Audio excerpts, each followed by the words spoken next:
Hi everyone! Thanks for watching.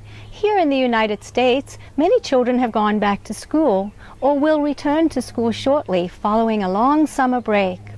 A few days ago, I was interviewed on KHON2 television on the subject of back to school. Now, one of the questions I was asked was what tips could I give to parents to help their children transition smoothly from summer fun to the classroom. I'll be talking more about the answer that I gave in an upcoming update.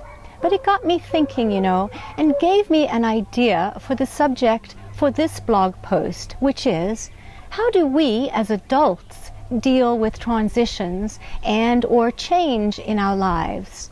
Now, whether that be a welcome change or perhaps a change that's not so welcome, maybe even inconvenient, and in its most severe form, catastrophic.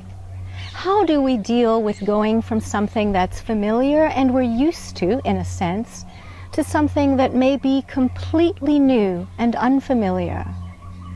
Well, keep in mind that it's not so much what happens to us that affects how we experience life. It's how we respond to what happens to us. And when we're anchored in self-love, self-worth, and self-respect, nothing, and I mean nothing, can interfere with our inner serenity.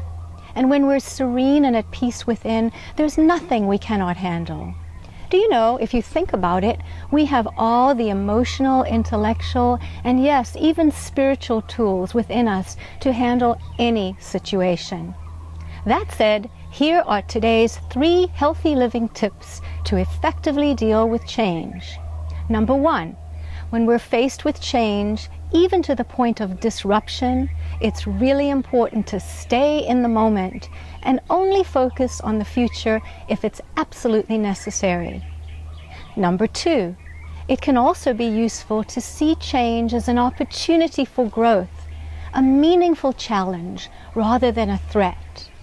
And finally, number 3, again, it's not so much what happens to us that determines our quality of life, but how we deal with the change, responding from a calm, centered place rather than reacting emotionally. This makes everything much more manageable. So how do you deal with change? Feel free to share your answer in the comments section below. And if you like this video and haven't yet signed up to receive these free weekly updates, sign up now and give your inbox a dose of wellness and inspiration. Aloha!